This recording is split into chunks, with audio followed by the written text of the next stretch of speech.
మనిద్దరి మధ్యలో ఏ జన్మలో ఏ తీరని రుణం ఉందో, మరెందుకు ఇంతలో ఈ బంధనం ఇన్నింతలు పెరిగిందో, అమాయకమైన నీ చిన్నారి నవ్వును ఏ తల్లి కందో, ఇటే నీ దారి ఉందని నిన్ను ఏ సుడి గాలి పంపిందో.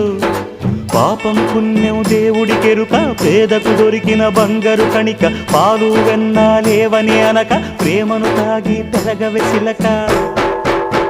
వలేసే పాడు లోకం కంటపడక ఉండు నాయనక, ఇలా నా గుండెలోనే గువ్వల కొలు ఉండిపోయింక.